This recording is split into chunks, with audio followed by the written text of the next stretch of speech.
Coming up next is Kristin Fontana's Guiding Stars, Evolutionary Astrology, here on HealthyLife.net Radio. Broadcasting from Manhattan Beach and the World Wide Web, you're listening to CHSR, HealthyLife.net. As a service to our listeners, this program is for general information and entertainment purposes only. CHSR HealthyLife.net does not recommend, endorse, or object to the views, products, or topics expressed or discussed by show hosts or their guests. We suggest you always consult with your own personal, medical, financial, or legal advisor.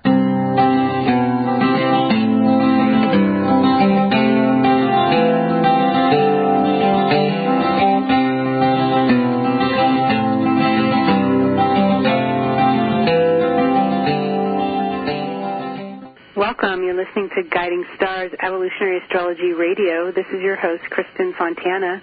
I'm here with Rose Marcus from Vancouver, Canada, and we are here to discuss the transits for November 2021. Welcome back, Rose. Thank you. And before we get started, anything to announce for our listeners? Not really. If you're interested in classes or finding out about me, you can check out my website, rosemarcus.com. Okay, sounds good. Thanks for the plug. Yeah, and Rose does write monthly forecasts, and do you still write weeklies? Not weeklies anymore, no. Okay. Yeah, but you do. Okay. And I write weeklies, you write monthlies, so we've got the ground covered, and we get to, gather together, and I don't know about you, I'm sure this is true, but I do find that writing the weeklies really prepares me for the readings that I do with clients, but also being here with you so we can talk about all that's going on together, which is my favorite part of the month, to be able to talk together about what's coming for the next month. And we're entering eclipse season again in November, and there's a pretty wild new moon before that even. So, but I'll let you start with what you feel is most... Yeah, and we're just finishing off the month of October, so in the very last day of October, Halloween, we have a lovely Mercury-Jupiter trine. Yes. So looking to finish the month off. I know it's been really stressful. We will have on the 30th of October, we do have a Sun-Saturn square, and I think we're all feeling that pressure and that energy. And also on the 30th, Mars moves into Scorpio. So we've had in the month of October 4 planets have entered their retrograde. But I don't know about you, Kristin. I haven't really felt it yet. Do you know? Yeah, I mean, it's slow. It's like, Pluto and Saturn were the first two to move direct, and of course it takes a lot of energy and time for you to feel that, because Pluto in particular moves so slowly. But yeah, it is taking some time. Even Mercury, I found right after it moved direct, it seemed like there was a lot of Mercury retrograde things still happening, or starting to happen for me. Maybe that's because I was born with it retrograde. That's probably why. But one thing I wanted to bring to people's attention is that, and something I've been writing about, is that the trine this weekend, Mercury and Jupiter are trining each other in air signs, and Mercury is in Libra, Jupiter is in Aquarius. They're both moving direct now. On October 3rd of this month, October 3rd, it was a Sunday, Jupiter and Mercury were trining each other as well at 22 degrees, same degree that they will be trining each other this Sunday. Crazy.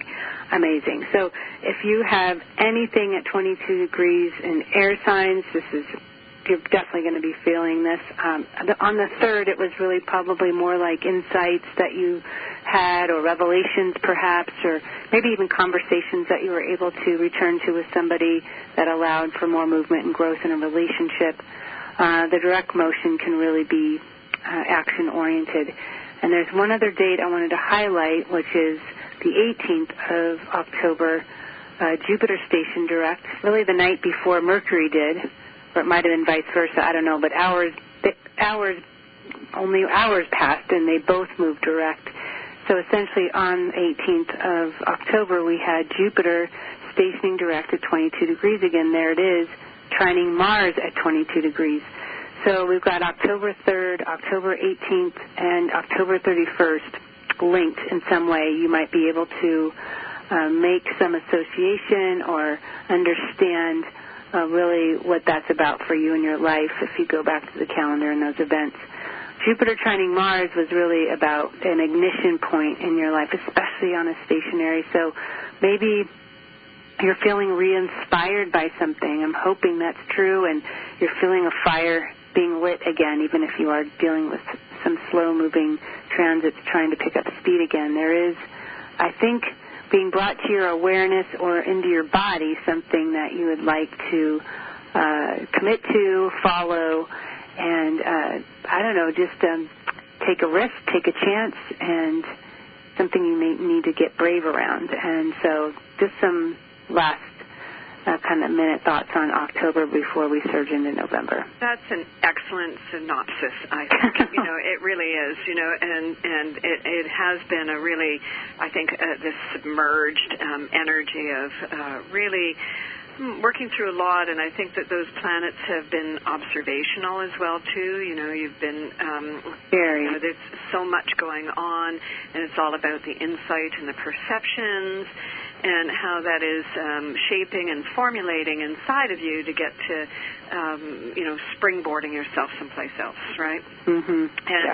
And that is very interesting with Mercury and Jupiter bookending the month, because Mercury and Jupiter are the rulers of the transiting nodes, which are sensitive points. I call it the karmic axis. They're very important to watch. So they're at peak when they're entwined to one another, right?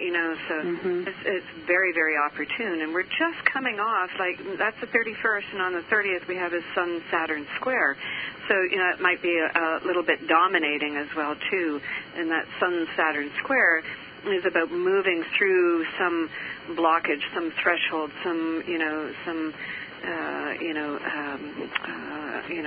stepping over the line for yourself, right? So it is solidifying in terms of getting ready to move yourself in a new direction. Right? Yeah, one thing too. I'm so happy you reminded me and reminded the listeners that Jupiter and Mercury are the rulers for the nodes. I did mention that as well in my forecast this past week, because the rulers of the nodes will tell you how something's going to happen. And Jupiter rules the South Node in Sag, which connects to your past, and Mercury's ruling the transiting North Node in Gemini, which is leading or pulling you into your future. And I wanted to share a really cool example of this. My daughter's a senior in college, and she's a dancer and a really creative soul. And she said, Mom, I was listening to my music on the way to class on campus the other day, and I got this great idea for a reel I want to make. It's all about her this performing piece of her past. And it was just something that felt like it just dropped into me while I was listening to this music. And I'm like, oh, my goodness. And, she's got Venus at 22 Libra. And so here's that Venus, here's that Mercury on the Venus trining Jupiter. I mean, not having any forethought. It's not even anything that had been percolating. It just dropped in naturally. And I think there's nothing, Venus connects to music, right? Oh, yeah. And I think that there's nothing more, that feels better than when we do listen to music, when we turn to music to relax or to let go or just to be energized. It's just all the walls can come down, and anything that has been in the way can miraculously seem to disappear. So maybe it's music for some of you that's going to help bring that wall down. But I thought that was a great example of that transit. Oh, excellent. And I think that Mercury-Jupiter positioning is in what I'll say a teaching moment as well, too. The experiential is a teaching moment. It's an opportunity. It's a synchronicity, right? It's just the way it downloads. It's just that instantaneous. And, we are so used to so much struggle. And when things come in easily, we discount, right? And this would be a moment not to discount, right? That there's an opportunity here, and it could be easy, and it's an opportunity to move it in a new direction, to see it in a new light, to express it in a new way, right? Yeah, it doesn't have to be hard. I think that's just it. Jupiter, that's what I love about Jupiter.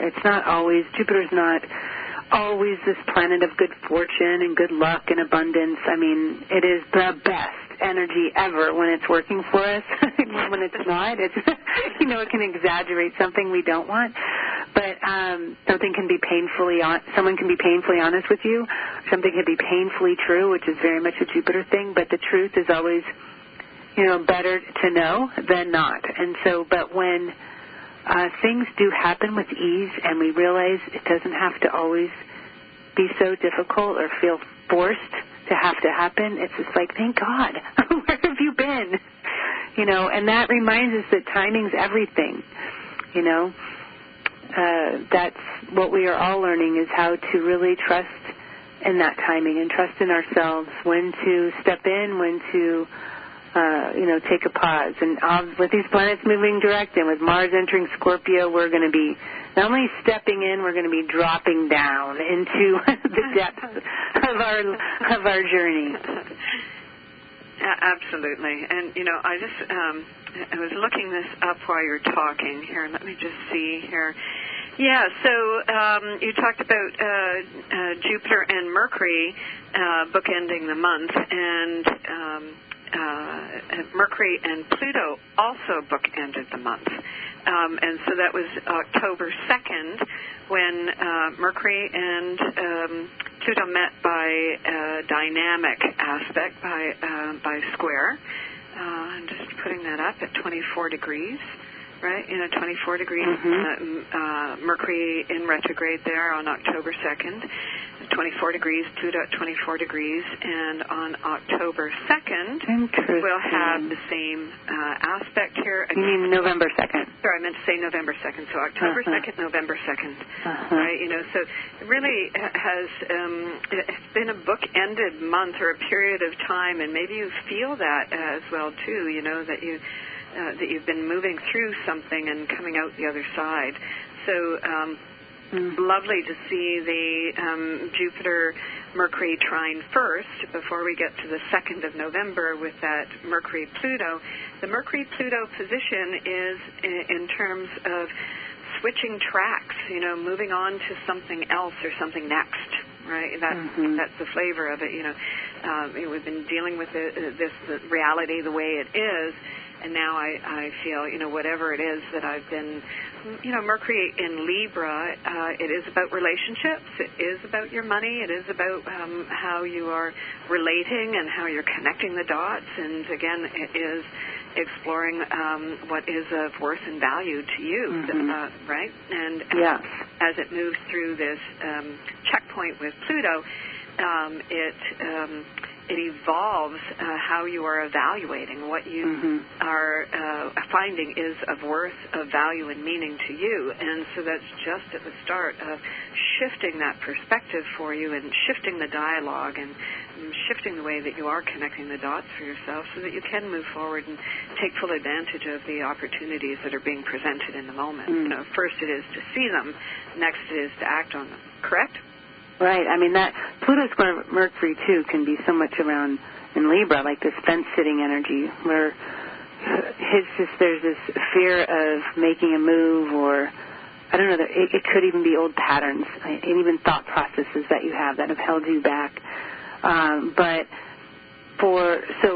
It forces you to really look at what you're thinking, to get it out of your own way, in a sense. And as Mercury will enter Scorpio with Mars, I mean, there's just something about the combination of those energies with the sun there where everything just gets more intense. Everything becomes more impactful, and you're not interested in wasting a moment, lollygagging around. You want to really get into the center of whatever you're intended to do, and to not avoid whatever work might need to have happen as well. And that's the work of the soul.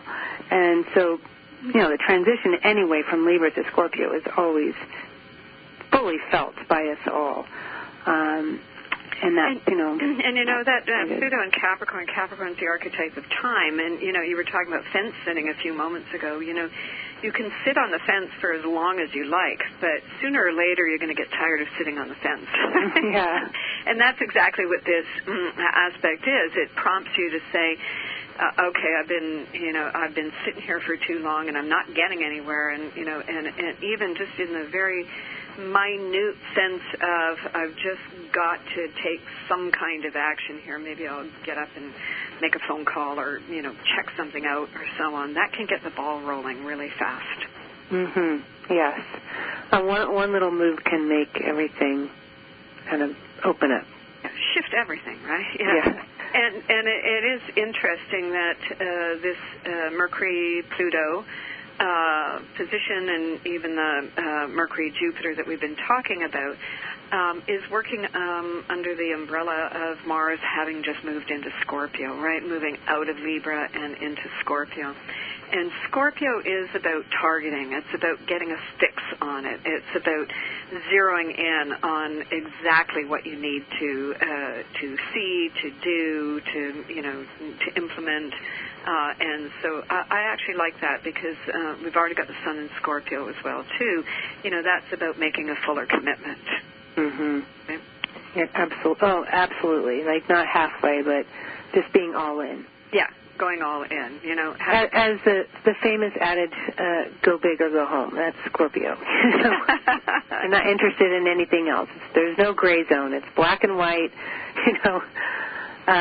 So I'm looking forward to that actually because what we teach in this work is and what we try and help other souls do is to really go head on into their journey and to confront what we must and to evolve, to make choices, which is a Mars thing, that reflect our evolution, that reflect a forward movement, not a side-to-side or an idling. And so, leave it to planets in Scorpio to force that movement.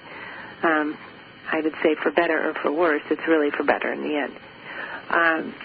So by the time some people are listening to this, we might already be in November, and so when I was mentioning those 3 dates, October 3rd, October 18th, and October 31st, it's not like something just happens on those days. Those are really insightful, potentially revelatory windows of time that prepare you or set you up for whatever is going on in November. So carry those insights forward and carry the conversations into a new day and take those ideas that you're having now and make something of them. So it's just a little bit like lighting a match. Absolutely. It's a process of you getting to where you need to and want to go. Mm-hmm. Okay. So what would you say? So after, it's actually Saturday night, early Monday morning, I think, on that Jupiter and Mercury trine. I mean, it spills into early Monday. Before that new moon on Thursday, is there anything else on the 5th, 4th? Well, yeah, on the 4th, there's a Sun-Uranus opposition, right? Right. Well, on the 4th. Sorry, excuse me. The 4th is a new moon. Yeah, it is. It's a new moon opposing Uranus. Yeah. So that's quite dynamic. So new moons, of course, are new cycles. And as we've spoken about before, a new cycle, it is starting something, but you may not see what that's all about until you get a little further down the road. However, this one happens to be opposing Uranus. Mm-hmm. So I think it's going to, give you a light bulb right away. Or a jolt or a lightning bolt. A jolt of energy. Bolt. Yeah, so expect it to catapult you. And, we're heading we've just got 2 months left to the end of the year. I cannot believe it. I mean, It's been a laborious year. But things are going to, the intensity dial is up, and this month will be gone before you know it. The end of the year will be gone before you know it. So this would be a point of not wasting any more time and grabbing the train while it's going down the track. I like that. Chasing that thing and making sure you get on the back. But, classic Kristin, even if I see something really stressful like a sun moon opposing Uranus, which we are all going to be experiencing, we're not targeting any sign in particular, any person. We're all living on this planet when this new moon is opposing Uranus, and it can be a liberating experience for sure if you've got other nice aspects to this new moon. But I always look for the offsetting energy. I always look for, what's the transit that's going to help offset some of this. I don't know, it can be jarring sometimes. It's like just the planet or the experience of the unexpected when Uranus is involved in this way. But Jupiter and, Mercury is still in the sign of Libra, sextiling Venus on that day. And so this is important because Mercury is in the sign of Libra and the ruling planet's Venus. And so these two planets are very supportive, and Venus does rule also the sign of Taurus, which Uranus is transiting in. And I feel like this syncing up of Mercury, that there's a significant person on your path that's going to help the potential for something to totally change your life. Is going to help make that happen. Maybe you know someone who knows someone that introduces you to somebody, and that could change your life suddenly.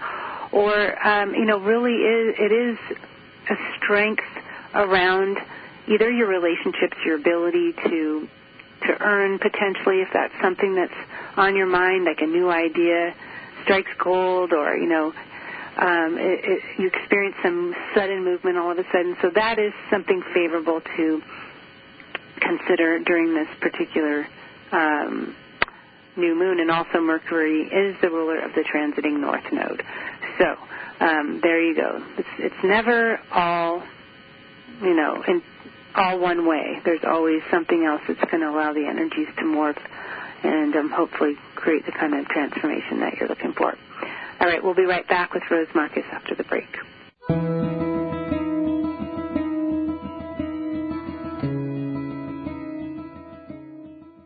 Find out about Kristin Fontana and get your free weekly astrological forecast on her website, KristinFontana.com. Read articles written by the founder of evolutionary astrology, Jeffrey Wolf Green.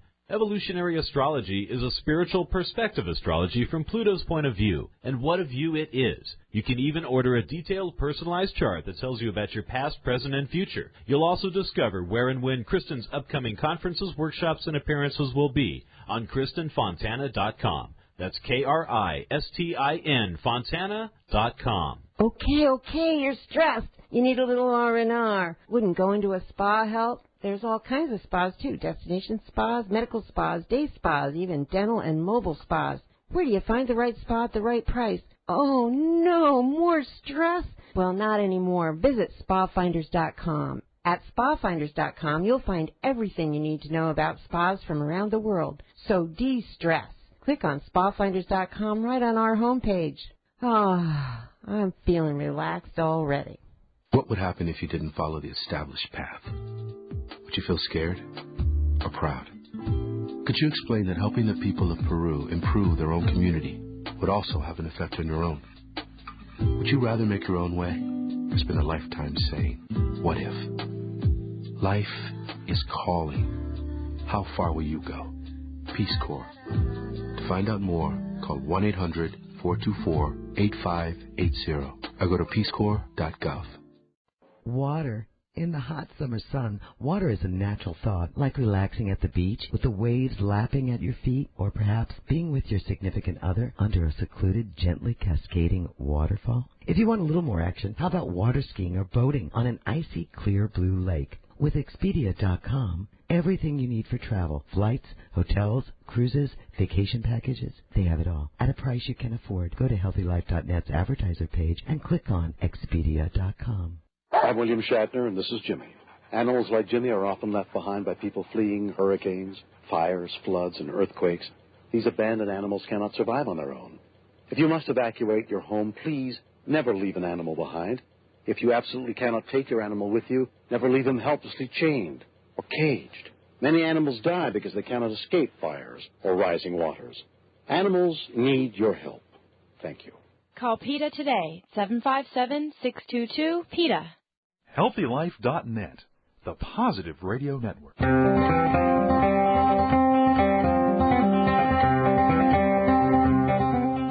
All right, we have returned. I'm here with Rose Marcus, rosemarcus.com, if you want to check out your monthly forecast or check into getting a reading. She's available there. And we are discussing the transits for November. So I was just speaking about the new moon opposing Uranus with some other little interesting combinations. What were your thoughts on that? Well, yeah, and excellent on all that you said. I just wanted to point out that Venus is finishing in the sign of Sagittarius as well. So, it's both a culminating and a springboard, right? So Venus in Sagittarius is, is quite a lovely sign and nicely hooked up with Mercury there. But, that can give you, Sagittarius is a game archetype, right? And Uranus gives you a new way of seeing things. So this could give you more courage to, to just be game to go for it. That's Venus in Sagittarius. Be game to try it on for size and see what it does for you. And what happens is that that's on the 4th, this new moon in Scorpio opposing Uranus, which is retrograde in Taurus. And then on the 5th, we have both Mercury moving into Scorpio and Venus moving into Capricorn. Right. That Venus in Sagittarius has a suggestion, and by the way, it's just moved over in the days before over Juno, which is the contract asteroid.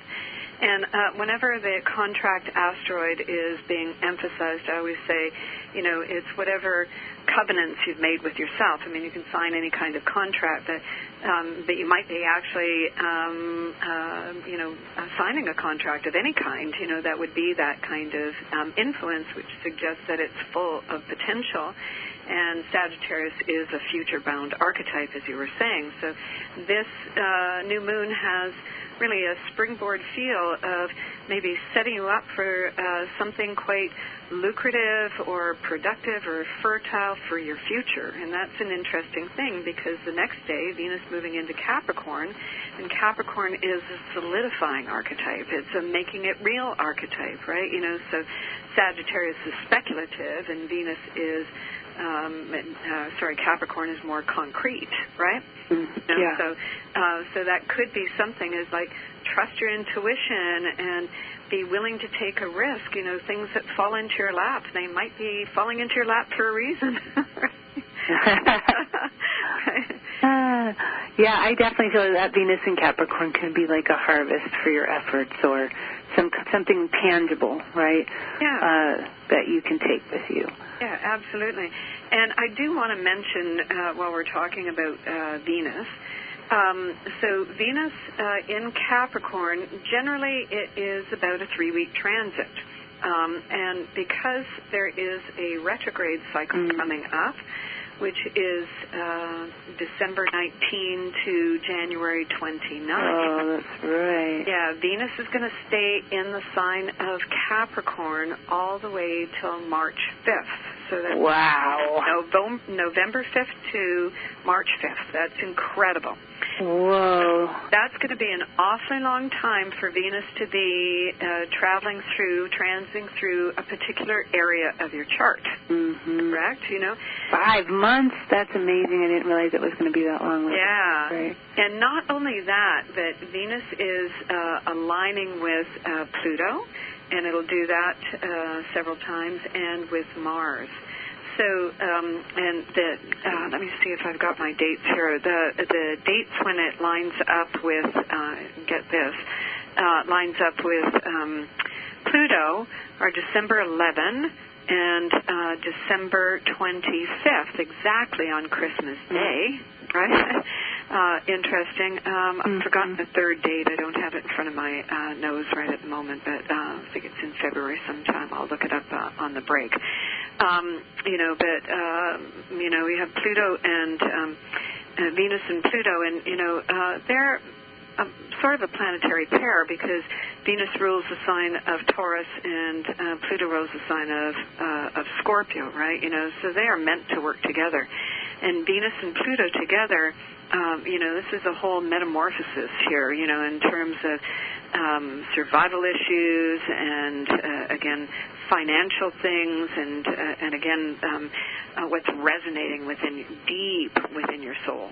Right, Well, yeah. On the same day, Saturn and Uranus will be squaring each other for pretty much all of December. within reason, but on Christmas Day I think about and just that window, because it's the last square of the year. We had one in mid-February, and Saturn squaring Uranus the end of June. Saturn rules Pluto and Capricorn, so it's like anything you've resisted that needs to change, or that you've been clinging too hard to, or like really needing to walk away from something or consider another direction, it's going to show it to you. And I do think that obviously the stress levels during the holidays might be a little higher than usual.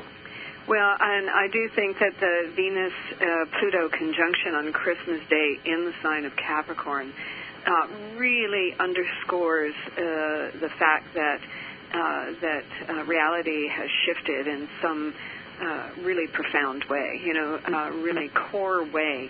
And, it might be, it's a really important day for many of us. It's, time to start a new tradition. And Capricorn rules time. It's like the clock. It's like resetting the clock, right? At a soul level, at a collective level, at a personal level, at a relationship level.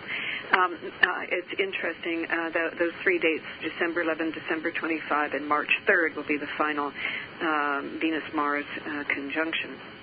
And along with this, we also have Venus-Mars coming together as well, too, for a few conjunctions here, December 11, February 16, and March 5th. So that Venus-Mars and Venus-Pluto are, these are two different planetary cycles that are working together. And Venus-Mars is a relationship duo, right? And as I've said many times on the show, relationships are me to me, me to you, and me to us, right? So I think that we are moving through an exceptional period of time, a really important period of time. Capricorn's all about addressing the priorities, right? Reassessment, reevaluating on what are my essential priorities. What's the reality I'm facing? What are my priorities within that reality? And how can I be most effective in making full use of whatever resources I have at hand?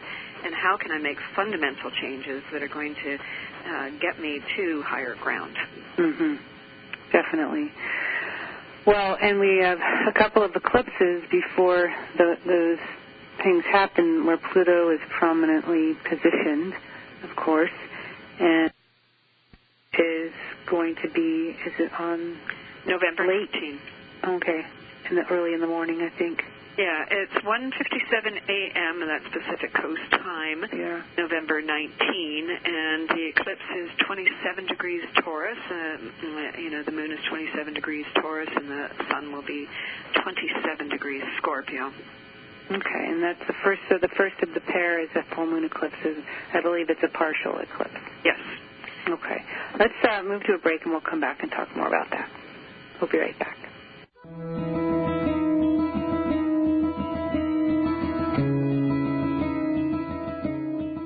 Find out about Kristin Fontana and get your free weekly astrological forecast on her website, KristinFontana.com. Read articles written by the founder of evolutionary astrology, Jeffrey Wolf Green. Evolutionary astrology is a spiritual perspective astrology from Pluto's point of view, and what a view it is. You can even order a detailed personalized chart that tells you about your past, present, and future. You'll also discover where and when Kristin's upcoming conferences, workshops, and appearances will be on KristinFontana.com. That's KRISTIN Fontana.com. Have you ever wondered why you are here on this planet and what the point to all of this is? Evolutionary astrology is a natural science that allows for an understanding of the evolutionary journey of the soul from life to life. Evolutionary astrology provides a vehicle to understand prior life dynamics that have led to the reason and purpose for the life you live. It offers a depth of information and insights about each person that no other type of astrology can provide. As Jeffrey Wolf Green, the founder of evolutionary astrology, says, for those who wish to unveil the depth of who you actually are, I would highly recommend that you seek out qualified evolutionary astrologers such as Kristin Fontana and other graduated students of the School of Evolutionary Astrology. For those who are considering becoming an astrologer to make it a natural career, I'd recommend that you consider Jeffrey Wolf Green's School of Evolutionary Astrology, where it will assist you in answering and your clients answering big questions. Why am I here? Thanks for listening, and God bless. Okay, you're stressed. You need a little R&R. Wouldn't go into a spa help? There's all kinds of spas, too. Destination spas, medical spas, day spas, even dental and mobile spas. Where do you find the right spa at the right price? Oh, no, more stress?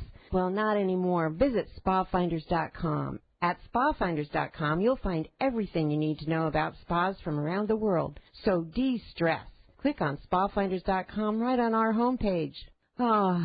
I'm feeling relaxed already. Whether you're taking a short trip or traveling across the world, Magellans.com is the world's most trusted source for travel, and they guarantee 100% satisfaction. They have everything you need to make travel just a bit more pleasurable. Who doesn't like that? They have travel alarms, clothing, the best luggage, wallets, everything you need except the ticket. Visit the advertiser page on healthylife.net and click on Magellans now. You will not only see their travel products, but get a free catalog and read articles with tips on how to make your travel easier. Visit the advertiser page and click on Magellans now.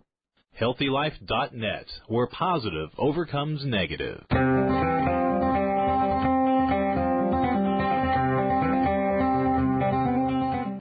right, we are back. I'm here with Rose Marcus, and here we are with Sun and Scorpio. Mars about to go there, and you can hear it in our voices. It's just funny how we kind of morph into the archetypes of whatever is happening, but that's how it is. All right, go for it. Yeah, so before we do talk about that eclipse on the 19th, let's just mention a couple of other things. The fact that Mars has moved into Scorpio as of the 30th of December, and it will be there all the way till the 13th of December. So as we're recording this, it's in the sign of Libra, and we've had Libra month and Mercury retrograde in Libra, and we talked about that a few moments ago. But as we start out into November, we have the Sun and we have Mercury on the 5th moving into Scorpio. So we've got Mercury, Sun, and Mars helping you to clue into or focus right in on whatever it is you need to focus in on. And I just wanted to point out on the 10th of November, we have quite a lot of planetary aspects in that day. We have Mars squaring Pluto, and we have Mercury squaring Pluto, and we have Mercury and Mars conjunct. So the day starts with a Mercury-Mars conjunction, and it ends at the workday with a Moon-Uranus square. The Moon is making tension aspects to Saturn, Mars, and Mercury. Mercury and Mars are a team, both making square aspects to Saturn. We've got a hunkin' batch of planets. And I understood from one of my clients that the U.S. is making some kind of announcement on foreign travel on that day, and it might lift restrictions. I don't know what else is going on in terms of restriction lifting, but it would seem that this day is an over-the-hump day, or it's a day to force the envelope, I think, to say whatever needs to be said and to do whatever needs to be done. And, when you've got Saturn in the mix, you can have some stress, you can have some anxiety, you can have Which day is this, Rose? Frustration, the 10th of November. The 10th, yeah. The 10th of November. But, what we say about that is that that's a good day to focus in on something that is a knot for you. Is it some, difficult piece of work that you have to face? That's the perfect use of the energy, because if you're going to face the tough stuff, get in there, whatever you have to grind away at, the potential for you to really accomplish on that day is very good. It is when the going gets tough, that's when you align with that energy and go, okay, well, I'm going to put best effort into it. I'm going to force it. I'm going to push myself, even if that's like getting to the gym instead of sitting on the couch. Right. Whatever it is, whatever you force yourself to do, you might be really happy you did it after the fact. Totally. Yeah. It's like, the word discipline, of course, comes to mind whenever I see Saturn squaring Mars and Mercury. Sorry, what did you say? Discipline. Yeah. To have a discipline to, get up a little earlier or go the distance. What happens when you go the distance with anything? I'm just going to put in a little more time on this, or, extend myself a little further, or try a new way.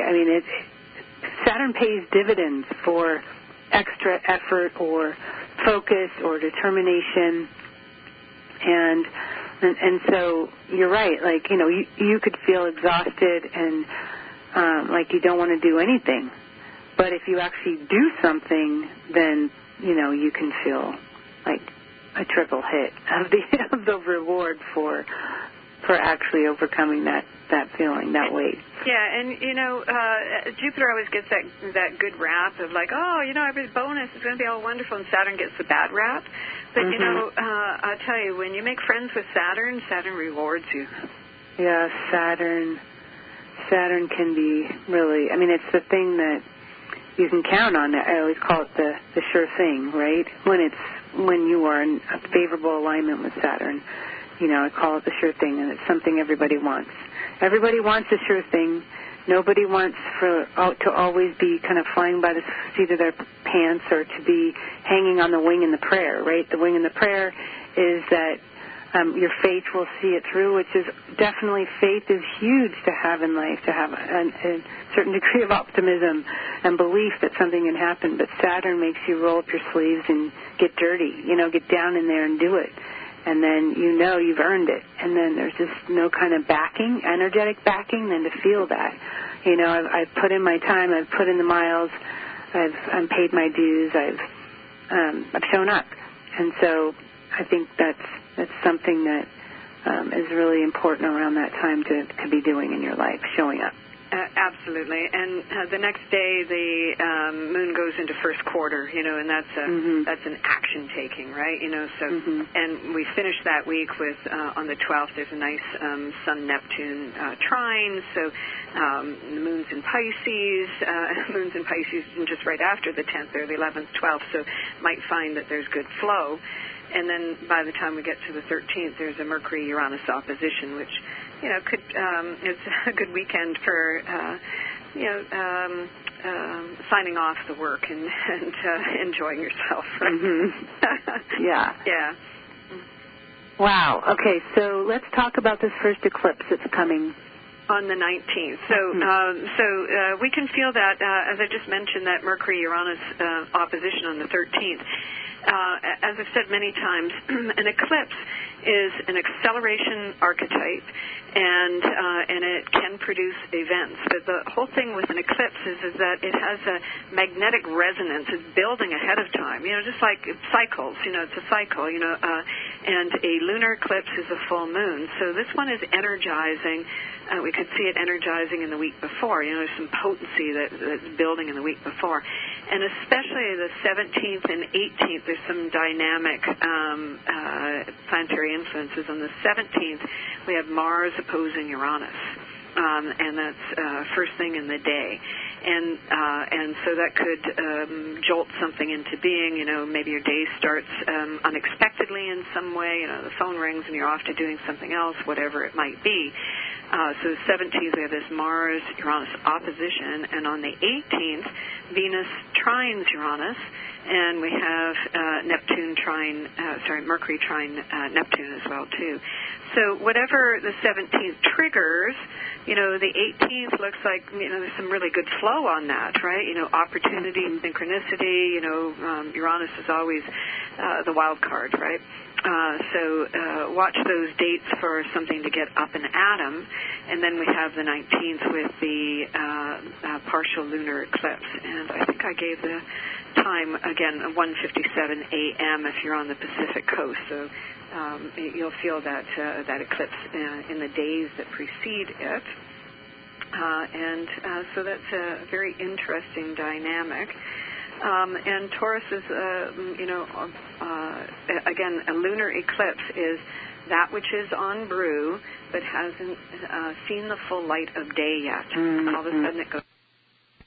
So it is an illuminating time. All of a sudden you see whatever it is you didn't see before.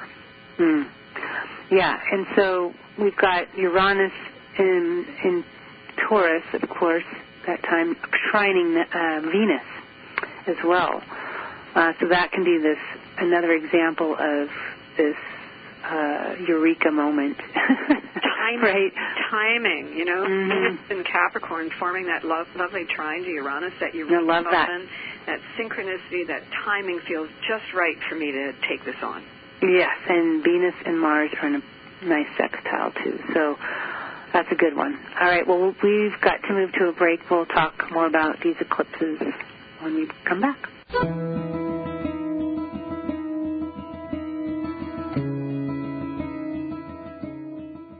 Find out about Kristin Fontana and get your free weekly astrological forecast on her website, KristinFontana.com. Read articles written by the founder of evolutionary astrology, Jeffrey Wolf Green. Evolutionary astrology is a spiritual perspective astrology from Pluto's point of view, and what a view it is. You can even order a detailed, personalized chart that tells you about your past, present, and future. You'll also discover where and when Kristin's upcoming conferences, workshops, and appearances will be on KristinFontana.com. That's Kristin, Fontana.com. If you're like the 8 out of 10 women that say finding jeans that fit is a problem, well, your problem is solved. Lee Jeans has done extensive research, and they have jeans that fit. There's even an online Lee Fit Finder so you can find the right fit for you. Imagine jeans that instantly slim you with a custom fit and no gap waistband. And guys, kids, Lee has jeans for you too. Click through to Lee's Jeans on the HealthyLife.net advertiser page and get what fits. Take one step towards spirit. Spirit will take 1,000 steps toward you. Come explore the world of evolutionary astrology with Rose Marcus. Rose Marcus is well known for her heartfelt passion, sensitive counseling skills, and dedication to helping others. You can now study evolutionary astrology from the comfort of your own home through live teleconference classes with Rose. To register for the next Evolutionary Astrology School, to read your in-depth monthly horoscope, or to book a private astrology with Rose Marcus, please visit her website, www.rosemarcus.com. Oh, man, it never fails. My suitcase just got ripped apart. Life is a journey. Make it a pleasant one. Use Samsonite. You know the name. For almost a century, Samsonite luggage has proved itself to be the worldwide leader in innovative travel solutions. Let it be yours. Visit HealthyLife.net's affiliate Samsonite on our homepage and click to look at the fine luggage from suitcases to golf travel bags. And don't forget, take a look at their travel accessories.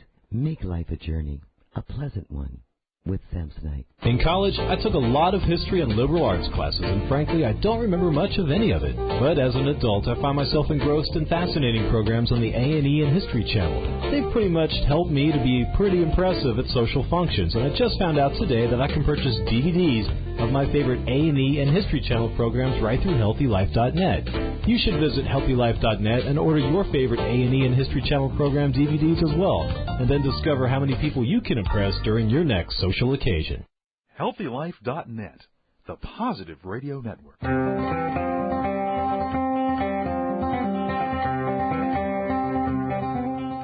All right. We've, believe it or not, reached the final segment here, so we're going to cram it full of pearls for you. Go ahead. Well, another thing about the partial lunar eclipse on the 19th, we have so many different tools that we can use in our astrology, and one of my favorites is Sedna.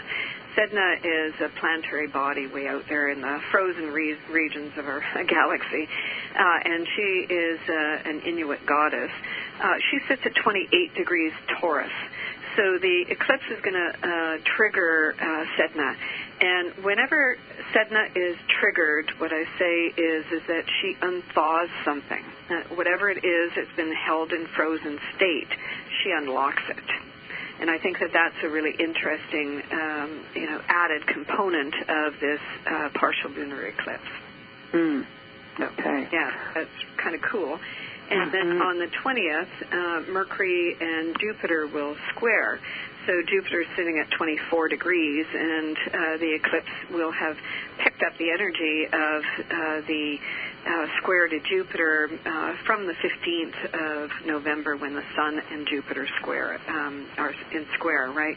So again, as I said, you don't have to wait until the 19th to see that lunar eclipse in action. And an eclipse will be important if it's making direct contact to your personal chart. Otherwise, you're just going to see it in terms of the intensity out there in the world somehow or indirectly. Would you say just the sun, moon in particular, or anything on any of the other planets? On the eclipse? Well, yeah, Yeah, no, it'll trigger Jupiter, and it'll trigger, that Venus-Uranus. So if you've got anything that the eclipse is picking up, not only the sun moon. Mm-hmm. Yeah, absolutely. All right. Yeah. So I think that Thanksgiving could be better than the Christmas holiday in general, in my opinion. We've got the Sun and Mercury and on the South Node in Sag. We've got Mars and Venus forming a sextile to one another. And we were just talking on the end of the weekend, 28th, 29th, we've got Mars moving into a trine to Neptune. So I don't know, maybe the holiday feels like a time when you've been able to reconnect with people you haven't seen in a while. I mean, COVID really kept people separated for a long time. So maybe some of that's happening and people are feeling more free to travel. But what are your thoughts on that? Yeah, well, Sagittarius is always a lighter, brighter energy, and, the Sun moves into Sagittarius on the 21st, and Mercury moves out of Scorpio and into Sagittarius on the 24th, just the day before the U.S. Thanksgiving. So I do think perhaps you're right about those celebrating. I'm in Canada, so we've already had our Thanksgiving. But, they do say that it is the most traveled week of the holidays, right, this U.S. Thanksgiving. And despite COVID and, despite all of that, I think, yes, the potential to make the most of it is most definitely here. Yeah. Yeah, and on the 28th, by the way, Mercury and the Sun conjoin. And what they do is, they meet quite regularly, but the conjunction, and that's a superior conjunction, so, that is a superior conjunction picks up more of a flavor of social or outer world kind of things. And it's perfectly in keeping. It will encompass, it goes to the end of January, so it encompasses the holidays, right? And it always feels like, life gets interrupted by the holidays, right? and in a good way, I think, it's time to stop the normal course and go over here for a while, right? So I do hope that is really a fulfilling time for people to be together. And I was just watching on the news that more people now are planning trips than they are buying presents because they've been so cooped up that's what... Totally, yeah. Yeah. Well, one thing I noticed, I always talk about crazy shopping on Thanksgiving weekend and, even Thanksgiving Day here now, stores are opening just 24 hours or something, just nuts. And what do they call, what's the Monday sale called again? Cyber Monday. Cyber Monday, yeah. We've got, so the Sun, Mercury conjunct on Sunday, but also Monday, essentially, sextiling Saturn and Aquarius on that day, and Mars trining Neptune. I think that's going to be quite a day for people to, whether they're traveling or shopping. But I think a lot of people are going to get a lot of that done early, or maybe they should, considering what transits I think are following. That would be suggested. On a spiritual note, or like taking things out of the material realm here for a moment, it's always been said that in between eclipses, the energy is very malleable, sensitive.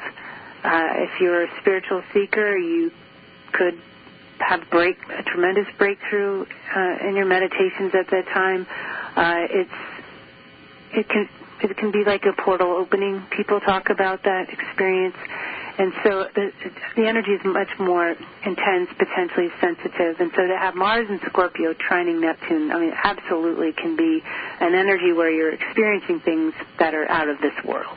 And again, this is all driven by desire. People don't have these experiences without the soul, driving at it and wanting it and asking for it. So pay attention in November to what it is that is leading you forward, that is generating the choices that you're making. So Mars being the lead point in your evolution, it is going to reflect the rate and speed at which you evolve. And so pay attention to what you're thinking about, what you're energizing, because that is one powerful little pair at the end of November. Yeah, well put. Yeah. It's interesting because the news is saying that stock supply is very limited, right? And we have that Venus conjunct Pluto on Christmas Day. And we always talk about this in terms of how commercial the holidays have been and how it is really good to pull back from all of that commercialism and go back to what the holidays are really about, and it's about connection, and it's about sharing with people and spending quality time with those you love, right? Exactly. Yeah. I agree. So the following eclipse we have is on December 4th. Which is Kristin's birthday. Oh, but that is a wild day for a birthday, but let's hope it's peaceful. But, yeah, so all eclipses are separated by 2 weeks' time, and we will talk more about that on our next show. What were you going to say? Well, I was just going to say to remind people that eclipses are kind of wild cards, and look at them as ominous. But they can be brilliant, right? Yeah, they can. It just depends on how it's working in your chart. So not to fear the eclipses, but, to always know that, and especially at this point in our, where we're all at, we need to welcome change. We need to be courageous to ask for change. And what the universe is giving us. So let's get on board with it, folks. All right. Well, Thanksgiving is a Thursday. I think we'll be recording our next show a little bit earlier, but we'll have to ask the engineer. But look for it, the end, no later than the 26th, I would say, of November, maybe even earlier. But we'll be back with more because we've got to prepare people for December and beyond, and it was a joy again, as always, to be here with you today, Rose. Yeah, and our very best wishes for all listeners out there for Thanksgiving and for all holidays here. May you feel blessed. Yeah, we are grateful for you all, and we are double grateful for this work. It's an honor to shine a light on things for you. Until next time, namaste.